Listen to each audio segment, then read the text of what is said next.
Hi, I'm Mary Baca with Resilience Integrative Services, owner and CEO.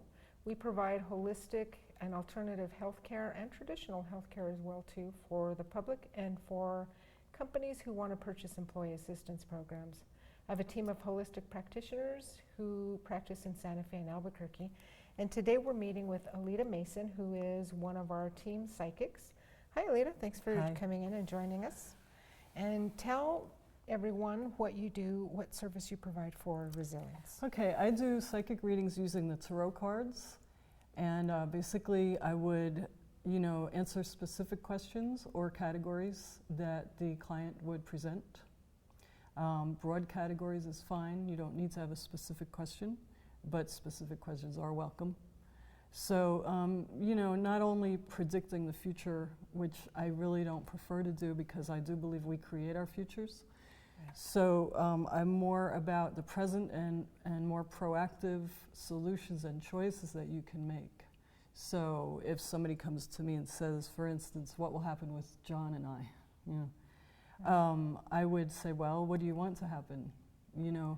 And yeah, sure, I can show what's likely from this moment in time, but the future changes with our actions and our choices and the way we speak to ourselves, right? So then I would say, okay, well, I'll ask that, and then I'll ask, what can you do to change the outcome if you don't like what you hear? Right. Okay, so it's always looking for constructive solutions. And the nice thing about what you're saying is nothing is carved in stone. No. It's like there is opportunity to shift and change depending on our shifting and changing, right? And in my 20s and even into my 30s, I was very fatalistic. And fatalistic as in believing in fate or destiny. I've learned that that is not a wise way to choose to believe in. Okay, you can choose that if you'd like, but you can miss lots of opportunities by leaving it up to fate. Right.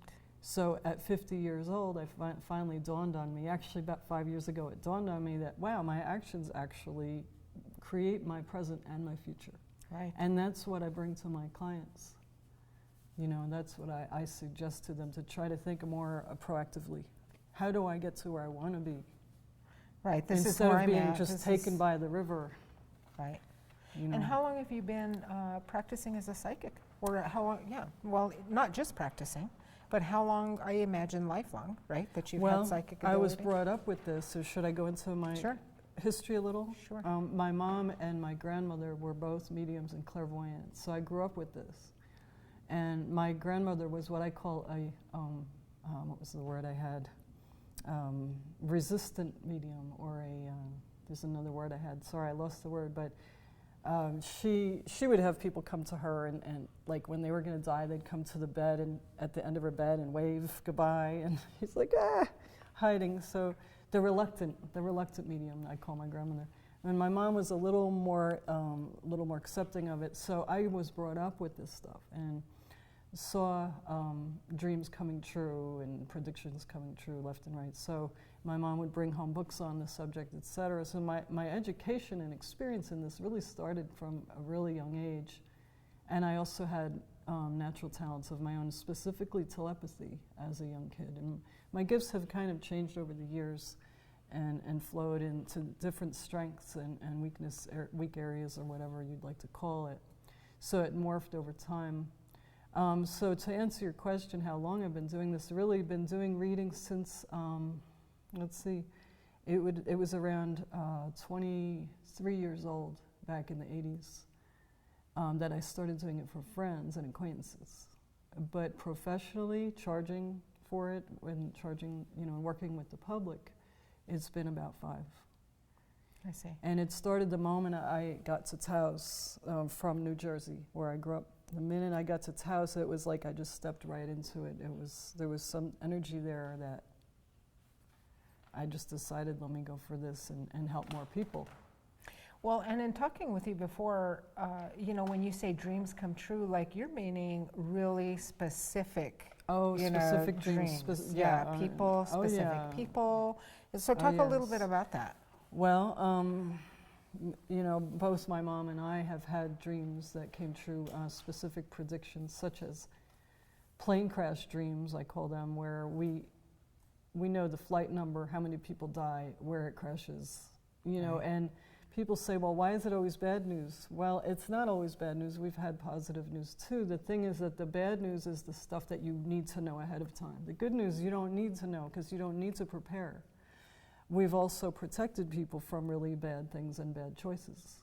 Right. I've specifically have helped. I mean, I could go into a million things my mom has done, but it's not really about her, so let's talk about me. But I've helped people with business decisions too. And there was a guy who came to me, and I said, don't give me any information, just tell me what you want to know. So he said, well, what's going to happen with my new business idea? So I laid the cards down and I said, well, I'll tell you what I see, but also I'd like to get some proactive solutions too. Like, what do you need to do to make sure it's a success? But I started with just, let's see what it's saying, right? So it said it would be wildly successful and very quickly, way faster than expected. So I'm like, wow, that's amazing, because most businesses take quite a while to really get off the ground. Right. Well, within a month, he called me back. And he said, wow, you were right on. Wow. You were right on the money. And he was making these almonds. He peeled them and then added salt and garlic and packaged them and everything. He said, I had to hire people to help me package this stuff because I got so many orders I couldn't handle it myself. Wow. Wow. So And these that are was the a kind positive thing, right? It That was wasn't like positive, a doom right? and It wasn't a gloom doom kind of and thing, gloom yeah. prediction. It was positive and helpful to him because, you know, people could waste a lot of money on these business ventures that go nowhere. So, you know, and plus relationships. You know, someone calls me, they're in a relationship, they want to know where it's going to go. What is the potential? You know, and potential obviously is just part of it because, again, it's our actions. Right. So what makes you passionate about your work? I just love helping people and you know, showing them that they have choices and empowering them. And at the end of the day, you know, and at the end of the day, I just feel just so good that I've helped people all day long. Right. Because that's what I've always wanted. That's, even as a little kid, all I wanted to do was help people. And actually had a dream, an angel came to me and told me that that was what I was supposed to do in this lifetime, was to just, it was all about others. Right. So a lot of what you do is just very spiritually rewarding, probably too. Very spiritually and emotionally rewarding, yes. Well, so when somebody comes and sees you and they walk away from that experience, how do you want them to look at it or describe it? Well, I just want them to, I mean, it's really not about what I want them to feel. I hope that they would feel clarity, a sense of direction, encouraged, relieved. If they were like this about something and really stressing out, that's what I would like them to feel. And to feel that I've empowered them a little, just to know what they need to do next. Right.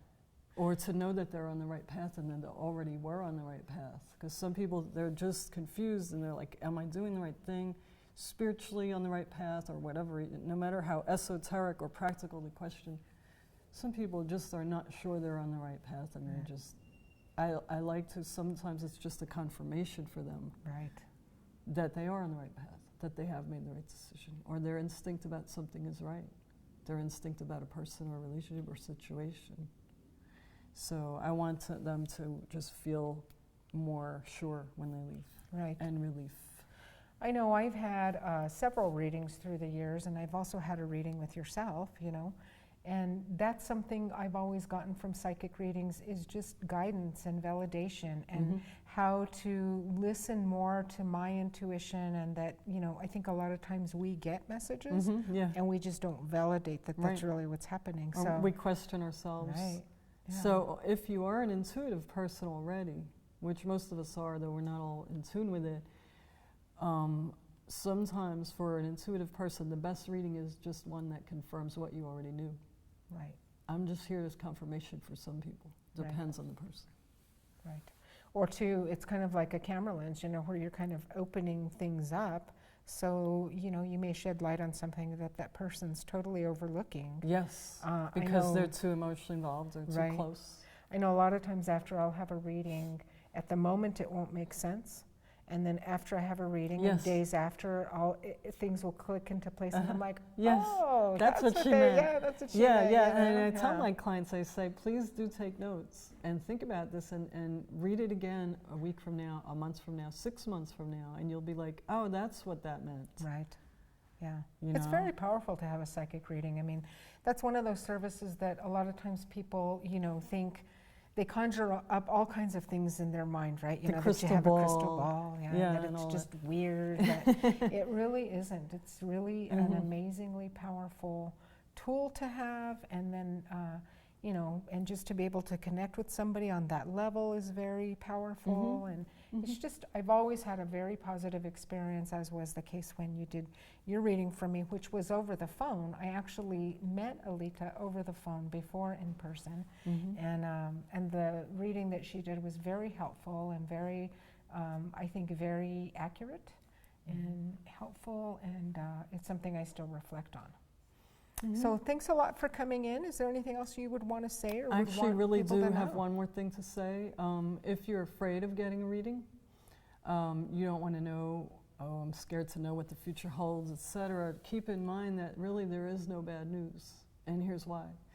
First of all, when I wake up in the morning, before I ever read for anybody, I pray that the information that you receive will be constructive and helpful, and for your highest good to know. Meaning, if something would help you to know ahead, you'll be told. If it would hurt you to know ahead, you won't be told. It's simple as that. So there's no good news, only helpful news. I'm really glad that you said that, because It's I think that's one of the important, fears because a lot of people are really have. scared. Right. The other thing is that I'm, part of being a professional psychic is that you need to really be aware of what to say and not say, and how to phrase things so that you don't upset anybody. And You're talking about as the psychic that's providing the service. I need to, I'm careful about how I phrase things so that it's not going to be harmful in any way or scary. So if it's bad news, I say it in a way that's not going to freak somebody out. Right. There's it's good that you're really mindful There's about that. positive way to say everything, in a positive way. So the information comes through as one thing, and then how it's given to you is another. Right. I'm glad that you mentioned that, because I think a lot of people, I know in my psychotherapy practice, I refer a lot of my clients to psychics when I think it's appropriate, and sometimes people are scared, Oh, yeah. But I just assure them and reassure them that, it's okay and it's something that will be helpful. I've used psychics a lot for clients that have lost a pet, and that's extremely comforting to them. So that's one area that, and also like professional or career guidance, things like that. Yeah. And your spirit guides, before the reading, in the morning I say that prayer that the information you get will be constructive, but also before each reading I say a prayer. So and so, let's say I'm reading for you. Spirit guides, higher self, and ancestors of Mary, please speak through me and through the cards, bringing her the information that is for her highest good. Right. Okay, so your spirit guides, your higher self, it's filtered through them. So only information that would be helpful will come through. Right. And that doesn't mean it's all sunshine and roses, but it means it's, if it's bad news, but it would help you to know ahead because you could prepare or change the outcome, you'll be told. Right. Yeah, bad news. Otherwise it's not anything that's devastating news. Yeah, I have not ever had an experience with that, for instance, my best friend died and my mom saw it, and I asked her I said, please look at my friend, tell me what you see. She saw a heart that stopped beating. Now, some people wouldn't want to know that ahead, but for me, that was good to know, because that meant I could take off a week of work and go spend every minute with my friend who was going to be gone. And I had to keep that information to myself and stand there with her and spend time with her without telling her what I knew. Wow. But I was able to spend that last week with my friend. So again, it was bad news, but it helped the situation. Right. Yeah. That's powerful. It's great. Thanks for sharing that. Yeah. Sure. Well, I'm so glad you're part of the team for resilience, and I look forward to just, doing a lot of work with people and Mhm. collaborating on some things, and I've really enjoyed just our visits and our conversations. And our lunch that Yeah, day. and we had a great lunch, yeah. And talked for like 2.5 hours. I'm so glad it you was great. found me. She Yeah. found me on Facebook somehow. I don't even Yeah. know. I must have said something that caught your eye. I don't even Yeah. know, but Yeah, it was so- cool. So Yeah, and there's you a know, reason for everything. right. I believe that anybody that comes, into our path, that there's a reason. Uh-huh. So thanks a lot, and by all means, visit the website, and you can buy a package that includes Aleta's service. I encourage you to do so. It'll be a fantastic experience for you. And thanks for joining us. Have a great day. Bye.